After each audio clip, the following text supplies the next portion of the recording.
You want to know what's the best heat press machines, fabrics that works best under heat, and learning how to use your heat press? Then keep watching. I'm here to help you create the highest quality work to make you a little money.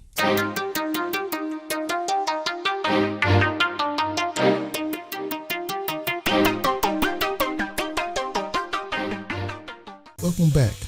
I'm Carmen from Kustomizeme, and I want to help you make customizing easy. And by the end of this video, you'll be well on your way in knowing what heat press machine you need. Also, I'll tell you where you can purchase supplies, so keep watching. Been doing your research, you may have noticed there are two types of heat press on the market. One's a clam press, the other one's a swing press. And if I was to take my pick, I'll go with the swing press. And this is the reason why. With the swing press, you can move the heat plate out the way, giving you more space to work with. Also, unlike the clam press, the swing press pressure arm is easier to work with. It's allowing you to close the press more easily and not struggle with it. When it comes to a heat press machine, size does matter. My recommendation would be to go with a 15 by 15 inch heat press or a 15 by 20 inch heat press. The reason why is these heat presses will give you a larger workspace. Also, they work better with larger shirts. Next feature you want to look for in a heat press machine is a digital timer. A digital timer helps you count down the seconds. That way you do not overpress. You want to make sure that you have the right temperature or pressing at the right time.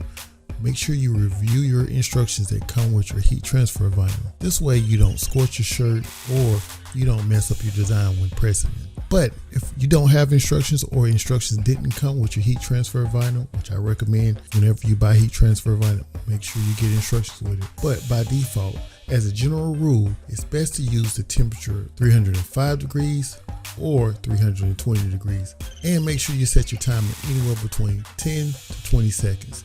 That's a general rule by default whenever pressing t-shirts. And if you find your t-shirt is getting a shadow box or is scorching, you probably got your heat press set too high.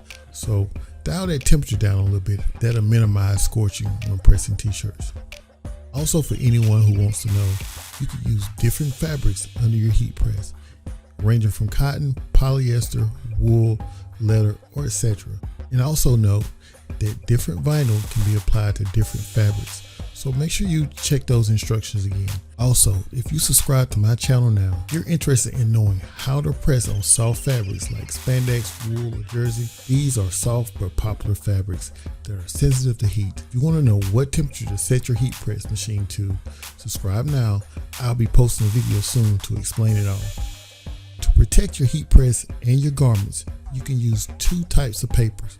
One is Teflon paper, the other one is parchment paper.